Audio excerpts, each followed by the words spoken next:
नवरात्रि में कुंडली जागरण का विशेष महत्व है।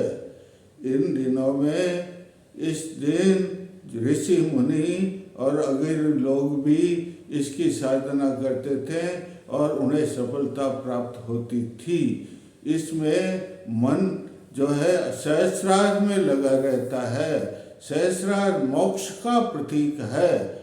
सहस्रार 7वां चक्र है। पहला चक्र मूलाधार, दूसरा स्वाधिष्ठान, तीसरा मणिपुर, चौथा अनाहत, 5वां विशुद्ध और छठा आज्ञा चक्र और 7वां सहस्रार है। इस सहस्रार की साधना जो है कालरात्रि की साधना 7वें दिन करते हैं, उसमें सहस्रार का ध्यान करना, सहस्रार की साधना करना पड़ती है, जिससे कुंडली सिद्ध होती है, कुंडली जागरण होता है, षट चक्र भेदन होता है और जो है शिव से माता शक्ति मिलन होता है। इसलिए ये पावन 7वां दिन है।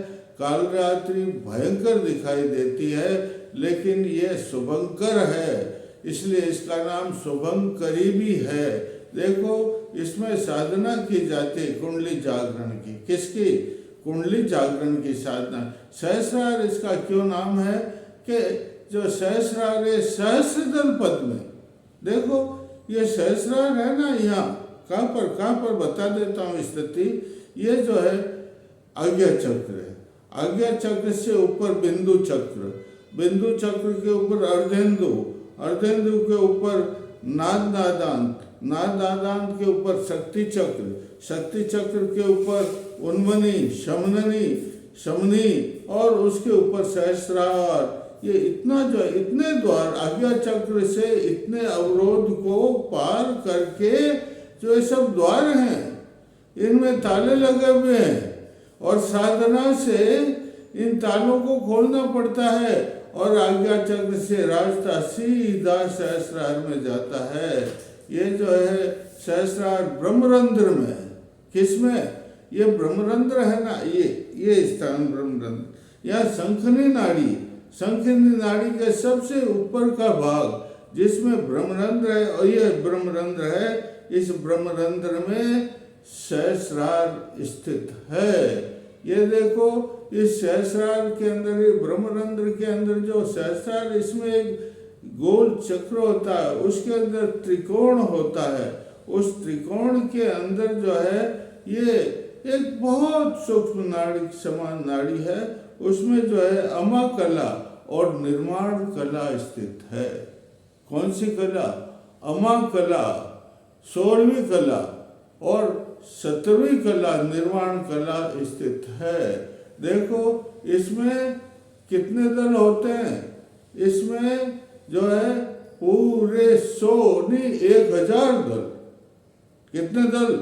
1000 दल होते हैं, इसलिए इसका नाम है सहस्रार। ये हमारा मस्तिष्क है ना, इसमें अनेक छोटी मोटी, बड़ी छोटी छोटी नौक के बराबर, किसके नौक के बराबर? बाल की नौक के बराबर छोटी छोटी नसें होती, केशिकाएं होती, कोष्ठक होते। उसमें ऊर्जा का स्फुलिंग, स्फुलिंग में चिनकारी, ऊर्जा की, शक्ति की चिनकारियां यूं यूं यूं सहस्रों निकलती। कितनी निकलती है? और फिर शरीर में व्याप्त होती। इसलिए इसका नाम सहस्रार भी है। और सहस्रार में दल देखो कितने, देखो मैं बोलता हूँ अच्छी तरह से देख लो। पहले तो स्वर, सहस्रार में सहर पंखुड़ियां, सहस्र मतलब हजार, सहस्रार मतलब 1000 पंखुड़ियां। कितनी पंखुड़ियां? 1000 पंखुड़ियां। देखो पहले 100 पंखुड़ियों पर नाम क्या लिखा रहता? ओम, आम, ईम, ओम, ओम, रिम, रिम, रिम, रिम, एम, ऐ, ओम, औ, अंग, अ, ये 16 हुआ।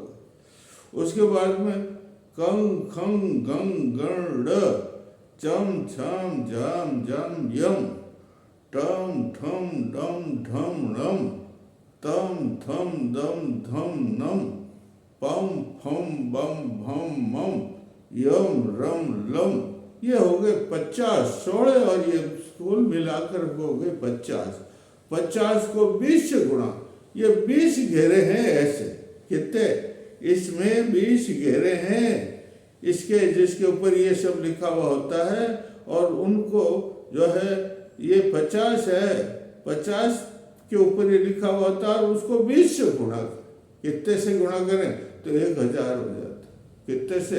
ये 1000। इसलिए इसको सहस्रार कहते हैं। इतनी साधना करनी पड़ती भाई इसमें। ये मोक्ष का स्थान है। किसका स्थान है? ये मोक्ष का स्थान है। यहाँ परम ब्रह्म विराजित रहते। और जो माता कहाँ से, मूलाधार से अपनी यात्रा प्रारंभ करती, महायात्रा। किसमें प्रारंभ करती है महायात्रा? सुषुम्ना में। सुषुम्ना में कौन सी नाड़ी? चित्रा नाड़ी। चित्रा नाड़ी में कौन सी नाड़ी? वज्रा नाड़ी। और वज्रा नाड़ी में कौन सी नाड़ी? बाल है। बाल की नोक के सहस्र भाग के बराबर जो है ब्रह्म नाड़ी है। उस ब्रह्म नाड़ी में माता मूलाधार से रवाना होती है कुंडलिनी, और जो है वो सहस्रार में पहुंचती है, और भगवान शिव से ब्रह्म से परम ब्रह्म से मिलन करती है। ये सहस्रार का स्थान है भाई। सहस्रार का मतलब इसकी आराधना करने से। इसमें सोम, कौन सा मंत्र जपना पड़ता? ओम ओम ओम। ये इतने अक्षर तो मैंने बताए, उनकी साधना तो करिए। स्रोत हैं। मैंने आपको 50 पर 16 स्वर और 2 से मिला व्यंजन मिला करके 50 बताया नहीं। ये 50 ही जो है ऊर्जा के स्रोत। किसके स्रोत हैं? ये ऊर्जा, उनका जप किया जाता है। क्या किया जाता है? इनका जप किया जाता है। इतने देवी देवता यहाँ पर इसमें बसते हैं सहस्रार में। सहस्रार से तो पूजन करने से, सहस्रार की साधना, ये जोगी अति सिद्ध अगुड़ी वगैरह सब सहस्रार की साधना करते हैं भाई। सहस्रार की साधना करने से तो सर्व पाप मिट जाते हैं। और जो शास्त्रों में असंप्रज्ञात समाधि बताया ना मैंने पहले, 4 समाधि, वितर्क, विचारानंद, अस्मिता, ये 4 समाधियां संप्रज्ञात कहलाती। लेकिन यहाँ तक ही है। कहाँ तक? यहाँ तक ही इनकी आराधना साधना होती। लेकिन असंप्रज्ञात समाधि जो सहस्रार है, वो सहस्रार में असंप्रज्ञात समाधि लगती है। असंप्रज्ञात का मतलब वैराग्य, परवैराग्य हो जाता है। वैराग्य तो वृत्तियां थोड़ी रहती है, तो पर और ज्ञान, ज्ञाता और ज्ञेय, इसकी त्रिपुटी लग जाती है। किसकी? ज्ञान, ज्ञाता, ज्ञेय की त्रिपुटी। लेकिन इसमें भी कुछ वृत्तियां रह जाती। मन एकाग्र नहीं होता, प्राण जो है एकाग्र नहीं होता है। तो इनकी वृत्तियों को मिटाने के लिए, वो जो है मन की चंचलता को मिटाने के लिए, वो तीनों गुण भी इसमें विनय थोड़े हो जाते हैं। तीनों गुण में भी कुछ वृत्तियां रह जाती है, अवगुण रह जाते हैं, उनको विकारों का भी नष्ट किया जाता है।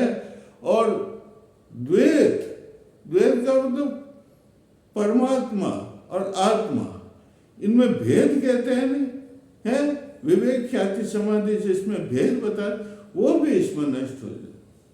और केवल एक, सारी वृत्तियां, कौन सी वृत्तियां? जितने प्रकार की चित्त वृत्तियां, कौन सी वृत्तियां? चित्त वृत्तियां जितने प्रकार की होती, सब का अवरोधन हो जाता है। सत्बुद्धि प्रकट होती। कौन सी प्रकट होती है? प्रवृतंबरा तत्व प्रज्ञा प्रकट होती।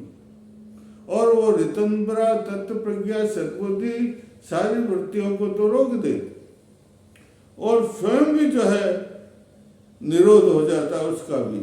तो फिर बाद में जो समाधि लगती है, सर्व चित्त वृत्तियों का निरोध होने के बाद में जो समाधि लगती है, उसका नाम है असंप्रज्ञात समाधि। क्या नाम है उसका? असंप्रज्ञात समाधि। उसके बाद में भी विवेक ख्याति पहले, उसके बाद में धर्म में समाधि।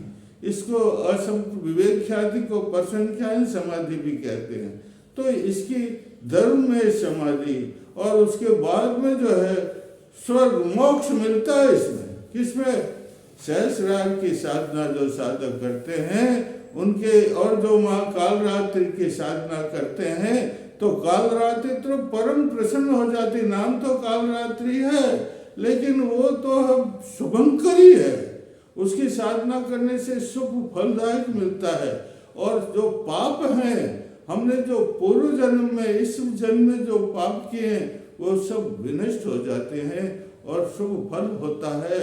और संप्रज्ञात समाधि, संप्रज्ञात समाधि का मतलब शिव और शक्ति का मिलन होता है, परम ब्रह्म का शक्ति का मिलन होता है।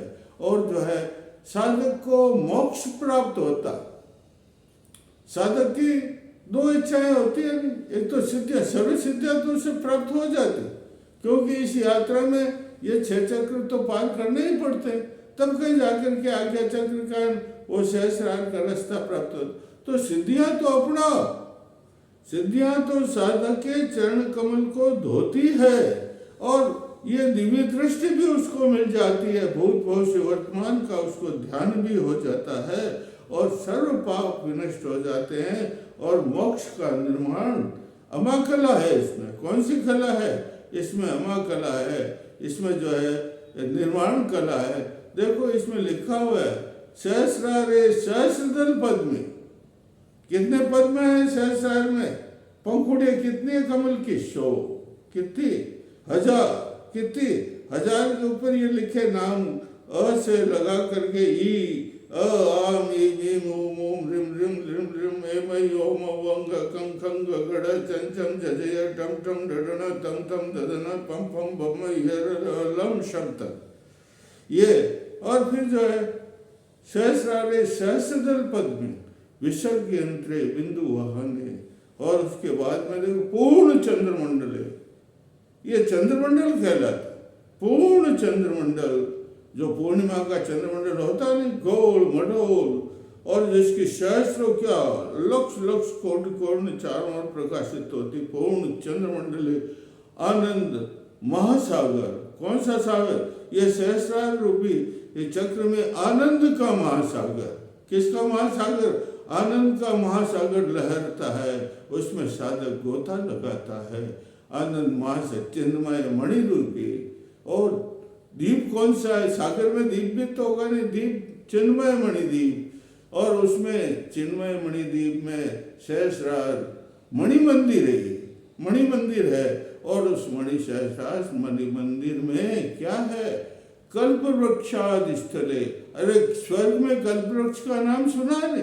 कल्पलता, सुरलता, देवलता, कल्पलता और कल्प वृक्ष, जिसके फल प्राप्त हो, जिसका जो है प्रसाद प्राप्त होने से मनुष्य का जन्म जन्मांतर के पाप मिट जाते हैं, वो कल्प वृक्ष सहस्रार में स्वर्ग है, वहाँ है। उसके नीचे, कल्प वृक्ष के नीचे उसकी छाया में अव्याकृत ब्रह्म सिंहासन है। अव्याकृत ब्रह्म सिंहासन है, जिस पर ब्रह्म विराजित रहते हैं। और गुणातीते, ये सब, ये जो मैंने 3 भूमिकाएं बताई, चेतन अचेतन संसार अतीत दिशातीत गुणातीत, इस सबको पार करके जो अचेतन भूमि होती, जिस यही तो सहस्रार है, यही तो असंप्रज्ञात समाधि है। वहां पर जो अव्याकृत ब्रह्म सिंहासन पर कौन? परम ब्रह्म विराजित रहते हैं, और महाशक्ति वहां पधारती है, गुणातीत। और वो मिलन होता है उनका। क्या होता है? मिलन होता है। सहस्रारे सर जपे, सहस्रार जपने से, ओम जपने से इसकी सिद्धि प्राप्त हो जाती है। इसलिए हमें सहस्रार की साधना साधक जो है कालरात्रि के दिन करते हैं, और कालरात्रि उनके हृदय में तो बैठती है, और जो है सहस्रार चक्र की साधना भी संपूर्ण होती है, और मनुष्य की समस्त सिद्धियां, साधक के समस्त सिद्धियां प्राप्त हो जाती है। स्वर्ग का मार्ग, स्वर्ग मिल जाता है। मोक्ष पार क्या पक्ष होता है? उसको स्वर्ग प्राप्त होता है। पुनर्जन्म लेने की उसे आवश्यकता नहीं है। बोली माता की, कालरात्रि माता की जय।